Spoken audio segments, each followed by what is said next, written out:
Hello and welcome. This week is Carers Week, and that gives us a great excuse to celebrate all the wonderful people who are looking after someone right now.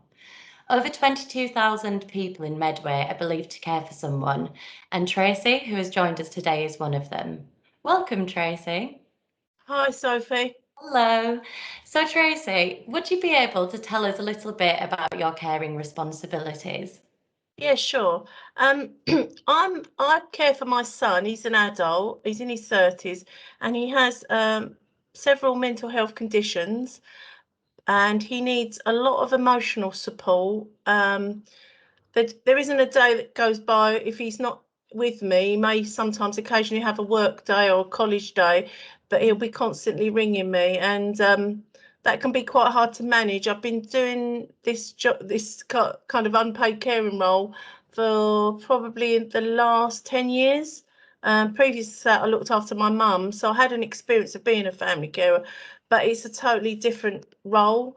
He can't things like he can't even manage his finances because he's not very good with it. We've had all issues with that. So over the years, I'm sort of like his bank manager. I mean, I'm ensure that he is clean and showered, because sometimes with his condition, it's not him, it's his condition. It overtakes his life. So I feel like I'm not just a mum. I have a double role as such. So yeah, it can be quite difficult at times. Managing someone's emotional well-being is a real job. So I really feel for any family carer out there, anywhere, not just Medway, all over the world, that's probably hidden sometimes. Somebody like me that works is hidden to the general public, really. Hmm.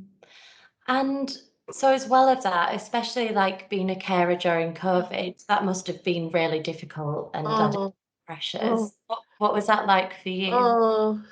Well, the first few weeks it was different. It was okay. I thought I can do this.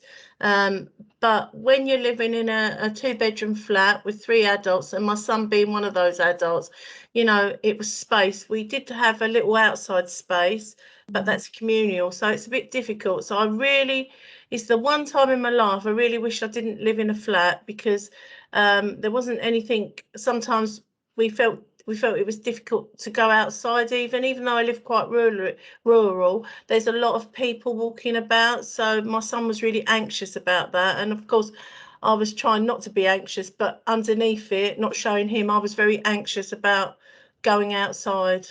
Yeah, Yeah. of course, that does sound really Mm. difficult. Have you both managed to get your vaccine yet? And if so, how was that experience? Yeah, my son's been able to get both vaccines because of his conditions before me. I've had my first one. My second one has been put on hold. I'm having it this week because I had a procedure done and they said that there'd be a conflict. But no, we've been all right. Touch wood. And my son's was given the AstraZeneca like myself, and he's fine. He's 32.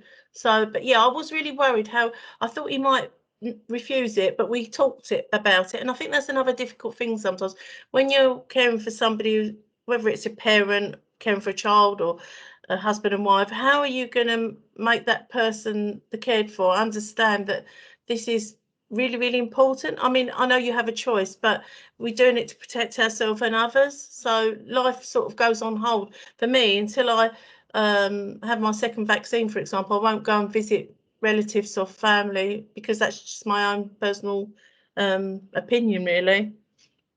Oh, well, I'm glad he's managed to have it and that soon Yeah, you'll be fully yeah, vaccinated as well. That's yeah, really great.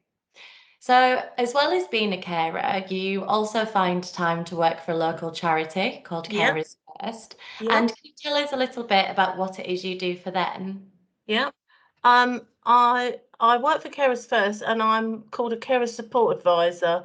But I kind of we've been given lots of different job titles over the years, but I actually think we like it's a really it's a really good thing for me to be working for this charity, because it's like I forget about my own caring role, go to work, switch on. It's like a light switch, and I can help people that are in quite difficult, complex situations. It may be housing, overcrowding. It might be that they need help with a form. it could be lots of different things we do, but anything that can improve and empower the carer. We don't do everything for the carer, but the carer comes to be cared for. So I come with my son. So I'm actually registered with Carers First because I can go to work and help lots of other people. But sometimes I struggle in my own caring role. And my message to everyone today is, don't be afraid to talk about it. Don't be afraid to feel judged, because I feel like Carers First, not because I work for them, but I do feel we're very non-judgmental and we are very adaptable. We've got a lot of people that got their own health issues that are carers, so they might not be able to scribe, they might not be able to read or write.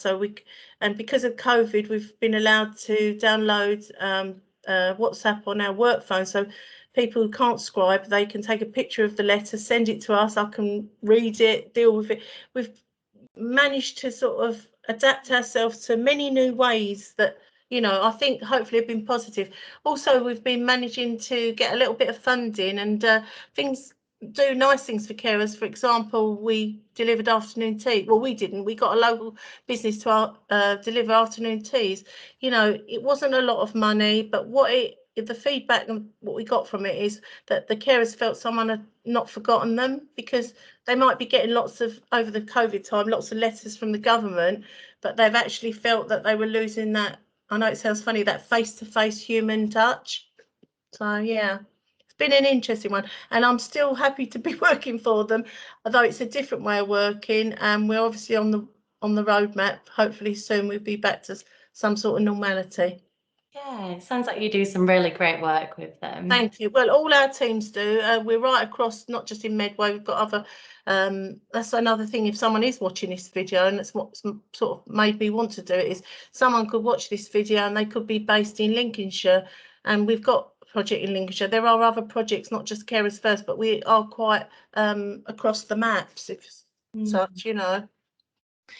Yeah, so at Healthwatch Medway, we work Yeah, closely with Carers yeah, First, part of the Medway Better Together consortium. yeah, So, along with other charities, we work together to try and make life better for people in Medway. yeah, And we've been trying to encourage hidden carers to come yeah, forward to get the support that's available. So, could you yeah. tell me a little bit more about that then, please? Yeah, sure. I think my own example, before I registered Carers First, I've been working for the organisation and I didn't realise I didn't identify myself as a carer. And Yeah. that sounds really strange saying that, but I went to work and then my mum had a stroke and then my manager said, you really should register with us. And it wasn't something I thought about.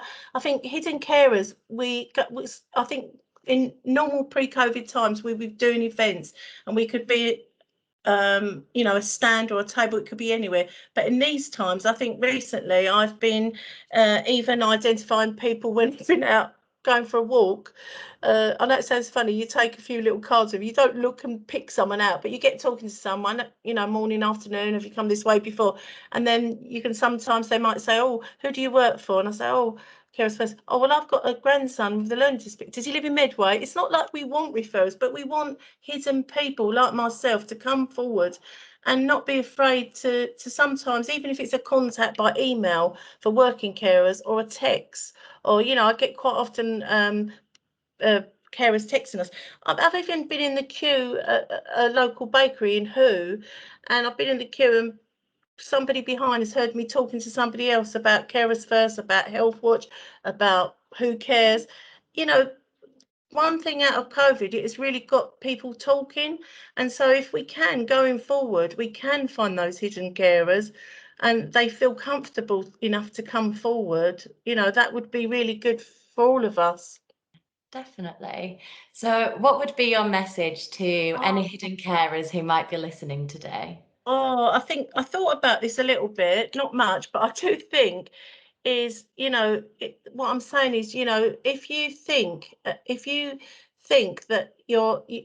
carers, sometimes their life changes suddenly. So I woke up at the age of I'm 59. I woke up at the age of 43 and my mum had a stroke and then I became a carer. It can happen just like that. Or sometimes people are born with a disability and they be caring for somebody for 20 years and don't know about us. I think really it's about talking. That's what COVID's brought. it's got people talking more community-based stuff, the events.